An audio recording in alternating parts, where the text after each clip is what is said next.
Bonjour à toutes et à tous. Alors merci d'être venus dans le... Je ne sais pas si vous m'entendez bien, si? Parce qu'avec le masque, voilà. Merci dans le contexte actuel d'avoir pris quand même, d'être venu, parce que c'est quand même pas évident, et de venir donc à maintenant cette 15e édition donc, de Direct Dirigeant, sachant que ça fait presque un an maintenant qu'on ne s'est pas vu, puisque la dernière fois avait eu lieu en novembre, malheureusement. Dans le contexte actuel. Donc cette rencontre organisée par Investir et l'agence de communication financière Newcap.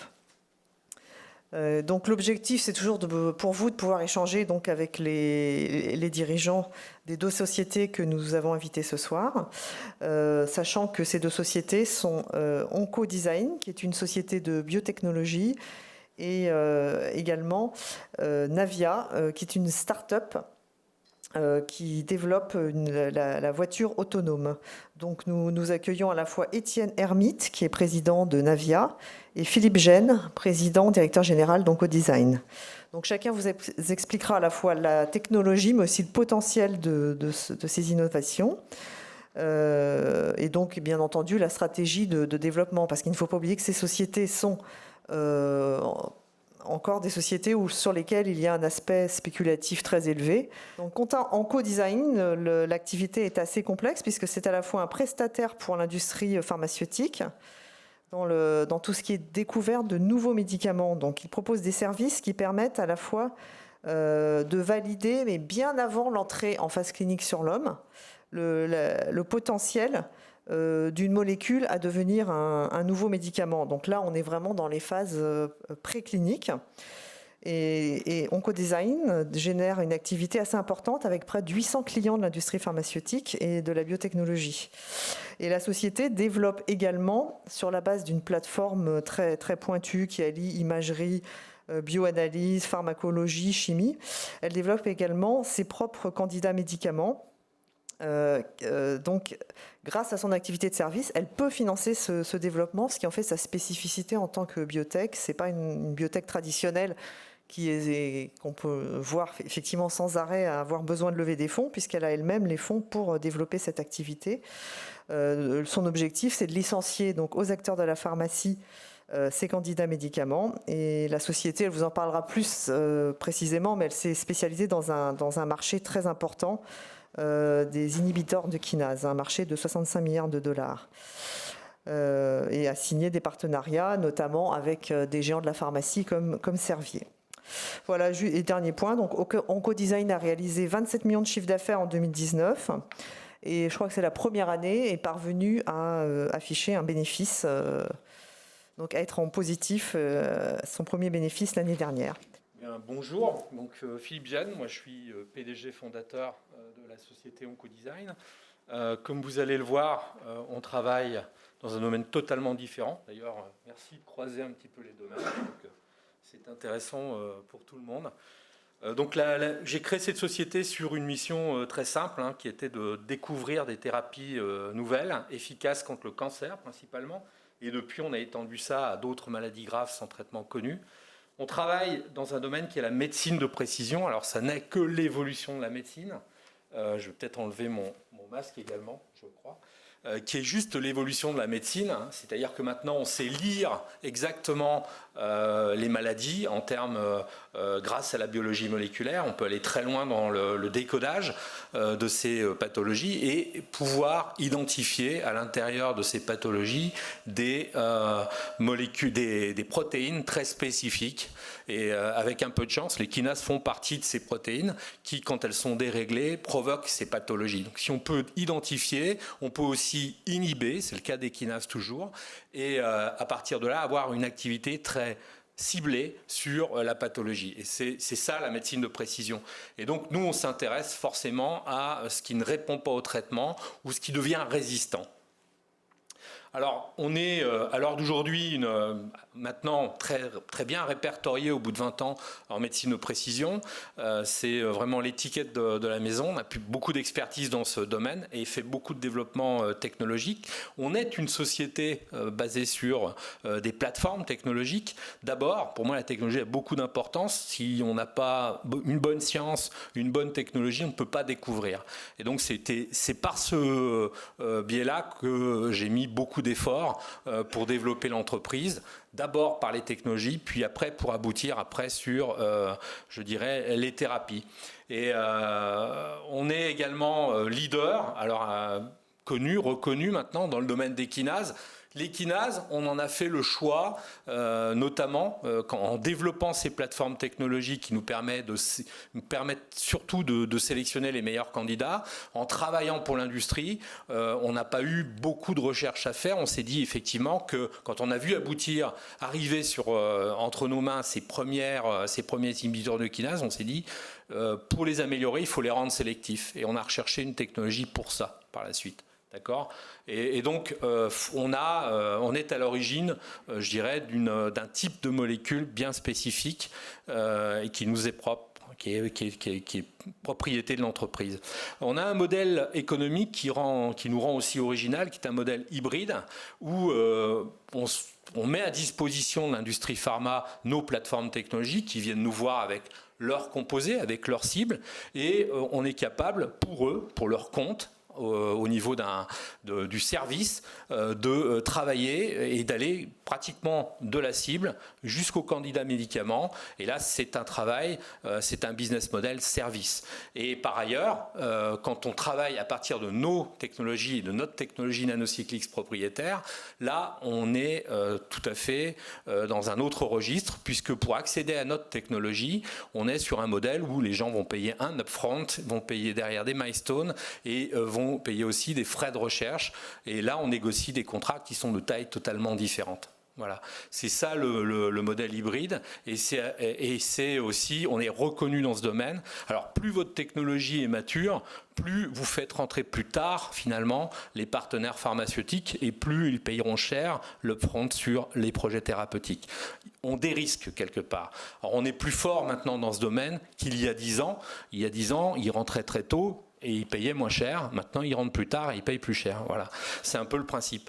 L'activité de service, elle est forte, elle est rentable, elle est de plus en plus forte et elle nous interroge d'ailleurs parce que le service, pour moi, qui suis né dedans, c'est une culture qui est assez indispensable pour découvrir. On ne s'est jamais considéré comme un centre de coût. On est un centre de profit et c'est comme ça qu'on considère le travail qu'on fait pour nous et qu'on fait pour les autres. D'accord ? Donc ça, c'est une démarche, pour moi, c'est une culture assez indispensable. Et puis, bien sûr, on est maintenant structuré. On a une équipe de direction très forte, très expérimentée. Et je dirais que les 25 ans passés, j'ai créé cette société en 95, elles ont amené l'entreprise à être identifiée de manière très précise comme une entreprise industrielle, finalement, par l'industrie pharma, qui vient nous voir pour le service, qui nous achète des licences de nos produits. Voilà. Et ça, cette crédibilité-là, on l'a acquise avec le temps. Et ce qui fait la force d'Oncodesign sont les équipes qui sont là et sont notamment les managers qui sont dans l'équipe de direction. Alors, on est localisé sur 3 sites principaux, on va dire, dans le monde.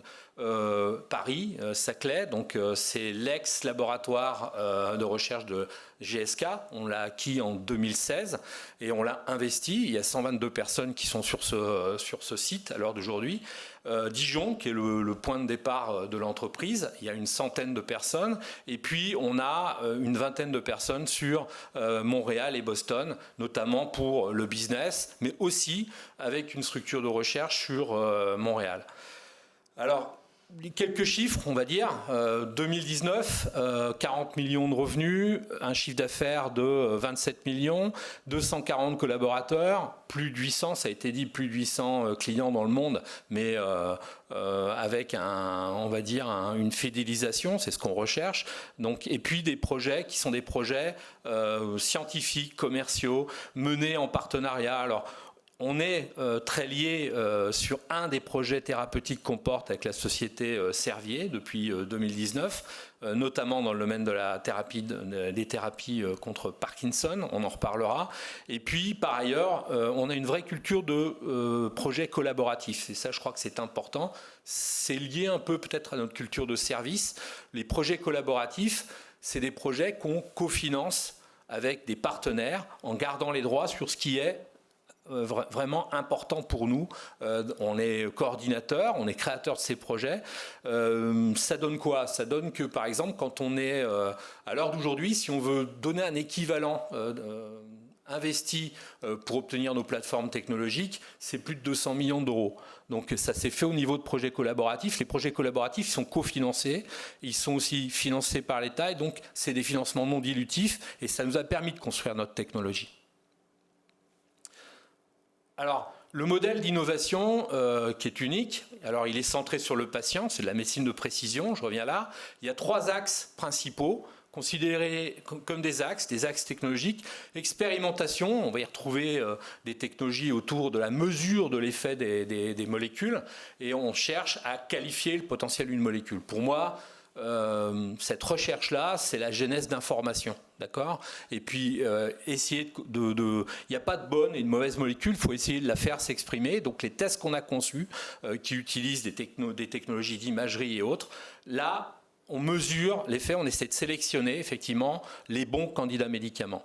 Le deuxième axe, c'est l'axe découverte. C'est là où on a les technologies plutôt qui s'adressent aux thérapies, d'une part, et aussi à leurs biomarqueurs. Les biomarqueurs, on a fait un choix, on passe, nous, beaucoup de temps à essayer de trouver des biomarqueurs en imagerie, sont notamment de petites molécules radiomarquées, et qu'on couple. Quand on dit médecine de précision, quand on veut délivrer un traitement, il faut être sûr que la cible est présente. Si la cible est présente, on peut utiliser la thérapie derrière. Donc c'est très lié. On ne pourra pas dire demain un médicament sans son biomarqueur. C'est forcément les deux. C'est aussi un chemin à faire pour les financeurs publics, les remboursements, etc., puisqu'il va falloir inclure également ces radiotraceurs. Mais c'est pour mieux traiter et finalement moins dépenser par la suite. Et puis la petite dernière, l'axe étude. Alors cet axe étude, c'est vraiment comment identifier les cibles au niveau des sous-populations de patients qui ne répondent pas. Et là, on a dû faire appel à des technologies qui ne nous étaient pas familières et développer une plateforme notamment qui utilise des technologies d'intelligence artificielle. Alors j'ai entendu parler deep learning. On n'est pas au stade deep learning, on utilise plutôt le machine learning pour ça, et on travaille aussi en collaboration. On en reparlera. Donc ces 3 axes, c'est les axes de développement à la fois des plateformes, et à la fois ces 3 axes ensemble, c'est la finalité de l'entreprise. Voilà. Et c'est ce qui fait la stratégie de développement. Si on veut revenir un petit peu sur nos relais de croissance, bien sûr, on va rester sur la sélection de nouvelles cibles thérapeutiques. Pour nous, c'est important. Si on veut continuer en médecine de précision, il va falloir qu'on puisse travailler sur des cibles thérapeutiques, et notamment dans la partie plutôt non-réponse au traitement. On va continuer à aussi se développer sur des molécules first in class. First in class, best in class. First in class, ça veut dire qu'on a une cible qui n'a pas été explorée, et on a une première molécule sur cette cible. D'accord? Donc c'est plutôt un grand défi, puisqu'on ne sait pas au départ, quand on sélectionne une cible, on a un faisceau d'informations qui nous fait converger vers elle comme étant importante dans une pathologie, mais on ne le saura qu'à partir du moment où on aura des molécules contre cette cible, et qu'on pourra montrer que cette cible, effectivement, est un maillon important pour pouvoir traiter telle ou telle pathologie. Donc ça fait partie du chemin à suivre, et on renforce ce chemin avec des technologies. Et puis, on va continuer d'investir dans des approches qui permettent d'être plus prédictifs, d'être également translationnels, c'est-à-dire jusque-là, je dirais que la science s'est fait beaucoup en silo. Nous, on peut suivre effectivement avec des marqueurs à chaque fois les passages entre le vitro, le vivo, et puis plus tard l'homme. Donc ça, c'est des choses qu'on développe quasiment et qui font partie de notre innovation. Voilà.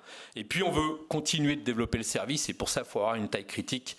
Le monde change tous les jours et on doit effectivement de ce côté-là pouvoir préserver un petit peu une taille qui fasse qu'on puisse être rentable. Donc il y a je dirais qu'il y a une série de résultats. Alors 2019 c'est une très bonne année pour nous. Elle a permis à différents niveaux à l'entreprise de pouvoir démontrer. Premièrement avec la technologie nanocyclique. On a pu travailler un contrat extrêmement intéressant avec Servier, on l'a signé début 2019. La cible, c'est l'ARC2, c'est une protéine qui est étudiée par l'industrie depuis 2004, très compliqué de faire des molécules très spécifiques. Il s'agit de pouvoir toucher que cette cible et voir ces mutants, mais pas et rien d'autre à côté, puisque sinon on risque d'être toxique. Il faut des molécules qui passent dans le cerveau. Et donc nous, on a effectivement basé sur une collaboration passée avec Ipsen, basé sur des investissements que nous avons fait nous-mêmes pendant 2 ans en drug discovery, pu sélectionner des composés extrêmement importants. Et donc là, on est parti dans un partenariat. Alors c'est un partenariat à 320 millions d'euros. C'est un partenariat avec des royalties lorsque la molécule sera commercialisée. C'est un partenariat dans un domaine, on va dire, qui est très compétitif à l'heure d'aujourd'hui, mais avec une avance technologique. On est également donc sur un projet qui a vu émerger notre premier candidat médicament. Alors candidat médicament, c'est à la fin effectivement des cycles d'optimisation. On dit qu'on part d'un lead, on dit qu'on va chercher un candidat médicament, ce sont des cycles de 3 ans. Et donc là, on a été jusqu'au bout pour amener effectivement une molécule sur laquelle on estime qu'il n'y a plus rien à faire pour l'optimiser et où elle donne des résultats extrêmement intéressants dans des modèles qui miment les pathologies chez l'animal. Donc, et là, c'est la cible RIPK2, c'est une cible qui est impliquée potentiellement dans des maladies auto-immunes et des maladies inflammatoires. Ce sont bien sûr de très gros marchés derrière, sont aussi de très grosses sociétés qui ont les reins suffisamment solides pour entrer dans ces domaines-là. Et donc c'est une news qui a fait d'abord du bruit, puisque dans l'industrie, c'est un first in class. Là, on est vraiment dans le schéma first in class, c'est-à-dire nouvelle cible et nouveaux composés. Et là, on est rentré en discussion avec pas mal de sociétés pharmaceutiques. Alors, les pharmas sont des grosses sociétés qui ont le bras de levier très fort. L'idée, c'est de pouvoir effectivement amener ces molécules au moins jusqu'à un stade qui soit le stade juste avant de rentrer en phase clinique. On ne veut pas aller en phase clinique, on veut trouver un partenaire avant, ça s'appelle le dossier d'A&D. C'est le dossier qui doit être constitué pour permettre de rentrer au stade clinique. Donc on travaille tous les aspects réglementaires et c'est là-dessus qu'on s'est appliqué cette année pour avancer. D'accord ? MNK2, c'est un projet en onco, c'est un projet un peu moins avancé, qui est plutôt au stade pré-candidat, mais qui est extrêmement prometteur. Voilà. Ça, c'était, je dirais, fin 2019, d'un point de vue biotech. D'un point de vue performance financière, on a parlé du chiffre d'affaires, 27 millions, on a parlé des revenus, 40 millions. Puis aussi, on peut parler du résultat net positif, 1,6. Il faut juste mettre en rapport les 12 millions investis en R&D par rapport à tout ça, pour sortir un bénéfice. Je crois que c'est une vraie performance assez unique dans les biotech, entre guillemets. Je ne crois pas que j'ai vu d'équivalent. Les seuls équivalents que je connaisse sont des équivalents qui nous vont très bien. C'est des sociétés comme Galapagos qui ont su se développer maintenant sur les étapes ultérieures. Et on est vraiment sur ce schéma-là. Et c'était une très, très, très, très bonne nouvelle. Alors, notre stratégie, je dirais, en direction de 2023-2025, on s'est organisé. Alors, ces résultats nous ont permis de changer aussi d'abord de stratégie et puis de passer à un stade d'organisation qui puisse supporter ce changement de stratégie. On a créé des business unit service, business unit biotech et puis business unit intelligence artificielle. On est revenu sur les axes de développement économique, ce qui n'était pas le cas encore précédemment, puisqu'on était organisé selon les axes stratégiques que je vous ai montrés tout à l'heure. Et donc l'objectif pour la partie service, c'est un chiffre d'affaires de 50 millions d'euros avec un EBITDA de 15 à 20% en 2023. On est en service 2019, 21 millions. Donc il y a une il y a une étape à passer. C'est cette stratégie qui va nous emmener vers ce chiffre, c'est à la fois de la croissance organique, en commercialisant des contrats pluriannuels de services. Et là, on est rentré avec des plateformes qui permettent de le faire à l'heure d'aujourd'hui. On en vend. Et de vendre également ce qu'on appelle du drug discovery intégré, où là, on part vraiment du point de départ de la cible jusqu'au candidat médicament, en donnant les droits à nos clients. C'est une démarche plutôt service. Et donc ça, c'est la première étape. La deuxième étape, c'est bien sûr, au travers du prisme de notre modèle d'innovation, ce sont des acquisitions qui permettront d'avoir des technologies complémentaires. Et là, on regarde des acquisitions externes également pour pouvoir se développer dans ce domaine. Pour la partie biotech, c'est 3 produits en clinique. On a parlé des cibles jusque-là. Les cibles, elles nous amènent vers les molécules qu'on a entre les mains. Elles nous amèneront en clinique en 2023. En tout cas, on l'espère. C'est fort de le dire, parce qu'il y a quand même un taux d'attrition extrêmement important dans l'industrie pharmaceutique à ce niveau-là. Mais on a effectivement, au travers des plateformes, acquis énormément de fiabilité dans la sélection qu'on fait. Et donc, on y croit fortement à ce niveau-là et on avance dans cette direction. On recherche en même temps des partenaires pharmaceutiques. Le fait de travailler en service, d'être plutôt innovant et reconnu comme tel et fiable par l'industrie pharmaceutique nous ouvre des portes facilement après quand on va discuter de licensing, puisqu'ils nous connaissent maintenant dans la globalité. Et on est crédible à leurs yeux. Juste pour la partie intelligence artificielle, l'objectif, c'est de pouvoir reconstituer une plateforme drug discovery numérique basée sur les technologies d'IA qui permettent de sélectionner les meilleures cibles et qui permettent d'accélérer et de fiabiliser le process de drug discovery. On est sur des approches technologiques depuis 4 ans dans ce domaine. Ça nous a permis de constituer une équipe de personnes qui nous ont rejoints avec des compétences qu'on n'avait pas dans l'entreprise précédemment. Et donc, c'est cette structuration-là et c'est cet essor-là qu'on veut donner aussi sur les 5 ans à l'entreprise. Voilà. Et donc, alors, juste aussi, BU Service, ce sont les laboratoires, ce sont les équipes. BU Biotech, ce sont les directions de programme, c'est plus virtualisé si vous voulez. Et puis pour la BU IA, c'est assez transverse puisqu'elle va travailler avec les laboratoires et puis les spécialistes de drug discovery. Alors, oula. Donc le pipe, attendez, juste si je veux revenir en arrière, voilà. Donc le pipe qui est notre portefeuille de produits pour la partie biotechnologique, un radiotraceur qu'on appelle Florépisol.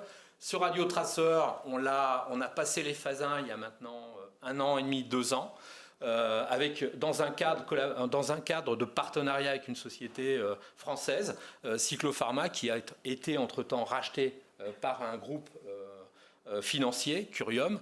Et donc, ils ont changé de stratégie. On a dû aussi réfléchir, nous, à la suite et au cofinancement de ce développement de produits. On est encore dans la recherche d'un partenaire. On discute avec plusieurs groupes différents qui sont soit intéressés par les plateformes, soit par le produit. Et là-dessus, on essaye effectivement de conclure.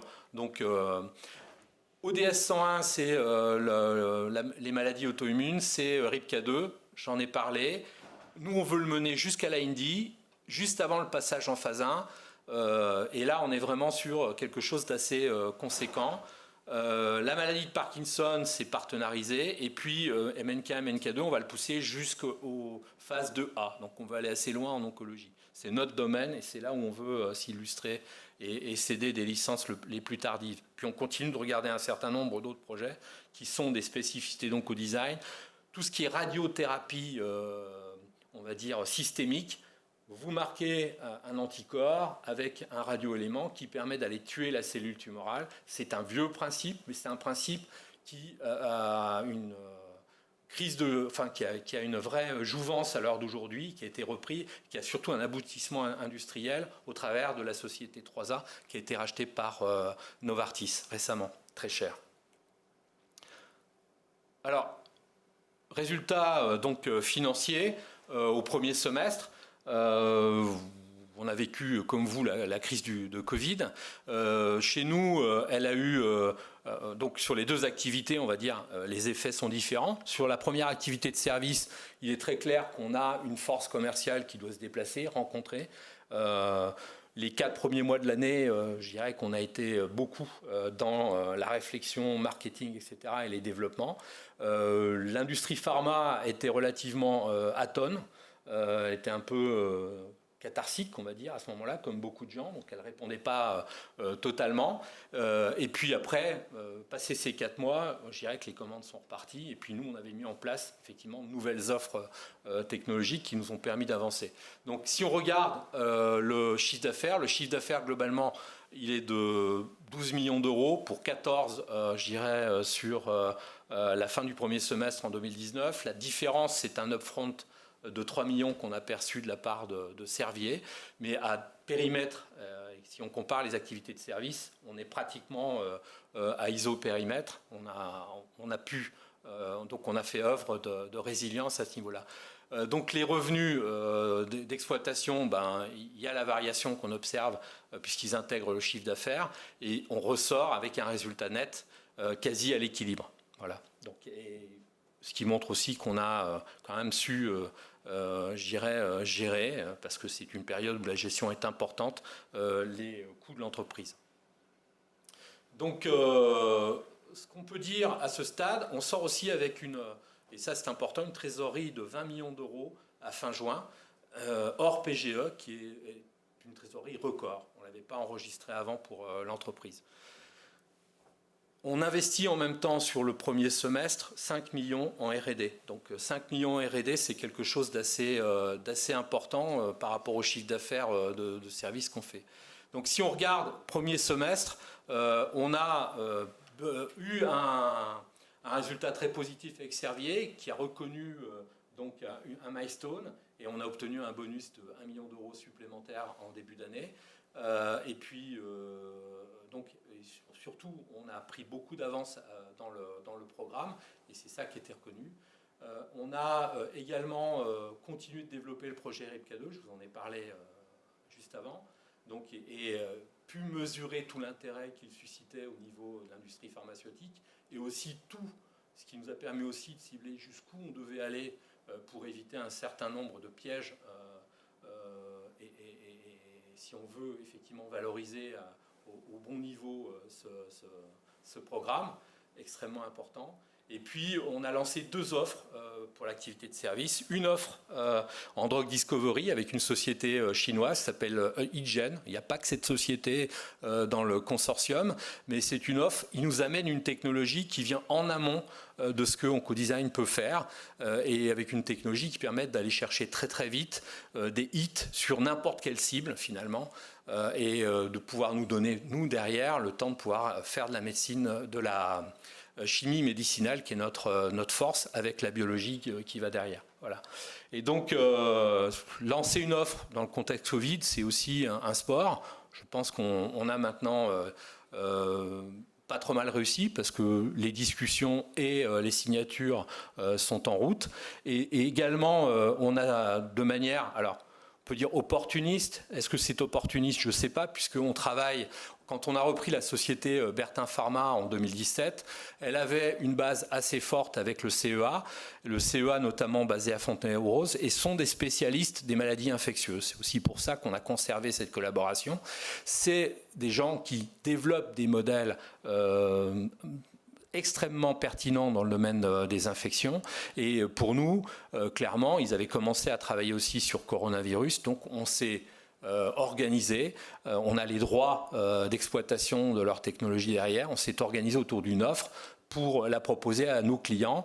Alors, ce qui est très intéressant, c'est que c'est des clients totalement nouveaux qu'on n'avait jamais vus avant, puisqu'ils travaillent dans ce domaine-là. Et le fait de leur ramener cette offre nous ramène aussi ces clients-là. On a commencé à produire cette offre plutôt sur septembre, puisqu'il a fallu mettre en place aussi dans les laboratoires toutes les infrastructures et les modèles. Et c'est parti. Et donc là, on a un chiffre d'affaires qu'on n'espérait pas cette année, qui est en train de se développer, qui nous permettra de compenser aussi un petit peu ce qu'on a perdu en début d'année. Voilà, et puis par ailleurs, on continue, on regarde bien sûr, c'est une vraie activité dans l'entreprise, des acquisitions potentielles.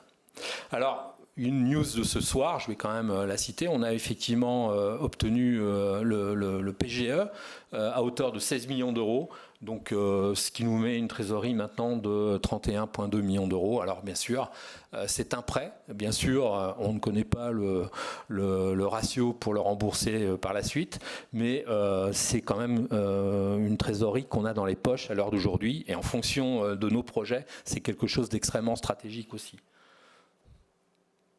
Alors, deux gros plans sur la partie LARC 2 pour faire un update, on va dire. Sur septembre, ce qu'on peut dire en septembre 2020, on a 4 molécules qui avancent en direction du stade candidat médicament. Et donc, on sait, on a un milestone à atteindre à partir de la sélection du candidat médicament et un autre milestone derrière à l'entrée des phases 1. On va dire que globalement, dans les 6 mois qui viennent, on aura sans doute atteint ces 2 phases-là. Voilà. Ça reste de la recherche. On y travaille tous les jours. Ce sont des plans de développement. C'est là-dessus qu'on se bat. Mais il y a des étapes à passer. On est assez confiant à ce niveau-là. Pour RIPK2, septembre 2020, c'est l'avancement candidat médicament vers l'IND, et là on est dans les étapes réglementaires. Pour faire simple, toutes les étapes qui considèrent le produit en lui-même et sa définition, c'est-à-dire sa formulation, ce qu'on appelle les étapes CMC, la définition physico-chimique du produit qui deviendra le médicament demain. Les étapes de toxicité réglementaire, elles sont en route, c'est fait. Pour la partie CMC, c'est en route pour la partie toxicité. On a continué de travailler sur un modèle de singe, donc Cynomolgus. Et dans ce modèle, on a pu confirmer les activités qu'on avait vues dans des modèles de rongeurs, et ça c'est important. On a donc ça des risques, on continue dans des espèces différentes à montrer l'activité de ce produit. Et puis donc on va travailler aussi, on y travaille parallèlement sur la demande d'autorisation d'essais cliniques pour le démarrage 2021 d'une phase 1 qu'on espère avoir transmis à un partenaire d'ici là. Et sinon, si on estime que le point d'inflexion et le point de valorisation est au-dessus encore, on ira chercher des moyens pour le faire également. Les pathologies qu'on peut adresser, elles sont nombreuses dans ce domaine. Vous voyez sur la gauche de la diapo les produits qui sont les produits concurrents à ce jour. Remicade, Enbrel, Humera. Voyez le chiffre d'affaires de ces produits dans leur domaine, 32 milliards pour les 3 premiers. Donc, et on a là-dessus, je dirais, au travers de cette nouvelle cible et de ces nouveaux composés, une carte à jouer, notamment dans le domaine des troubles gastro-intestinaux. Et là, on a un marché qui peut être tout à fait intéressant. Certaines sociétés, 2025-2028, ont des trous dans leur pipe et c'est ce type de molécule qui peut effectivement amener une suite en fait, dans leur portfolio de médicaments. Voilà ce que je peux dire. Donc on travaille au de-risking jusqu'à ce qu'on provoque la décision, effectivement, qu'on espère au moment de l'IND avec des pharma. L'IND, c'est mi-2021. Alors, les perspectives, l'INMIT, vous l'avez vu, donc c'est effectivement le travail qu'on a fait au travers de cette crise Covid, qui nous a permis de formaliser une offre. Cette offre, elle est lancée, on a des clients nouveaux, on a un chiffre d'affaires qui se produit, et ça, j'en ai parlé tout à l'heure, donc je ne vais pas revenir trop sur le détail, mais ça nous permet effectivement d'avoir accès, donc le deal qu'on a passé avec le CEA de Fontenay-aux-Roses, ça nous permet d'avoir accès aux infrastructures, aux compétences, et de pouvoir développer aussi des modèles. Alors, les modèles les plus courants en infectieux sont aussi chez le hamster. Donc on a développé de nouveaux modèles dans ce domaine, mais on a accès aux modèles primates non humains. Les perspectives, donc vous avez compris que l'IA, c'est une technologie qui va nous permettre de nous renforcer d'un point de vue drug discovery, c'est-à-dire l'ensemble du process pour aboutir au candidat médicament. On a une montée en puissance de notre pipe, puisqu'on investit dans les développements cliniques aussi, et ça c'est quelque chose de fort dans les 3 à 5 ans qui viennent. Les molécules en clinique, et ça c'est typiquement le radiotraceur plus les molécules thérapeutiques dont on a parlé, donc ça on les pousse. Croissance du chiffre d'affaires de service avec un EBITDA.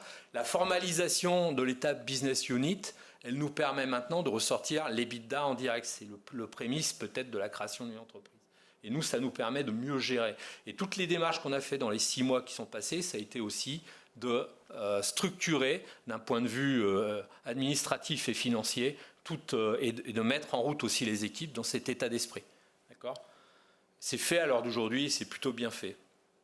Alors, ne pas diluer notre actionnariat, forcément qu'un jour, et surtout quand on parle de clinique, et surtout quand on parle d'acquisition, on va être en mesure de refaire appel au marché boursier. C'est aussi pour ça qu'on est en bourse, même si on ne l'a pas fait jusque-là. D'accord ? Depuis 2014, on vient de faire une augmentation de capital exclusivement pour les cadres de l'entreprise Comex. D'accord ? Entre eux et nous, on a plus de 50% à l'heure d'aujourd'hui des actions de l'entreprise. Ce qui veut dire que si vous investissez à Oncodesign, vos intérêts sont typiquement alignés sur les nôtres. Et ça, c'est important aussi. Voilà, donc si je repars sur le news flow, voilà le news flow sur les 3 ans qui vont venir. On en a parlé, hein, donc vous avez les objectifs de chiffre d'affaires pour le service et d'EBITDA. Donc derrière, signature de l'offre Drive. Drive, c'est les contrats pluriannuels de service. Et puis une politique active de croissance externe. Donc il y a un certain nombre de news qui vont être sur ces 2 axes. Pour la partie biotech, les 3 projets thérapeutiques et leur passage en clinique. Et puis pour la partie IA, la plateforme d'identification et de validation de nouvelles cibles sur les fondations du projet OncoSnipe, qu'on a commencé il y a plus de 4 ans maintenant. Un chiffre d'affaires, parce qu'il n'est pas question non plus qu'on puisse passer à côté de cette notion de service quelque part et cette notion de création de valeur pour la partie IA. Donc on y travaille, il y a beaucoup d'applications et d'offres aussi à commercialiser dans ce domaine. Je vous ai parlé de la notion, l'importance de la culture du service, elle est vraie pour tout le monde dans l'entreprise, y compris pour la partie IA. Voilà. Voilà ce que je pouvais vous dire. Je n'ai pas regardé l'heure. Je ne sais pas si je suis dans les temps. C'est bon ? Ok. Mais en tout cas, je vous remercie pour votre patience.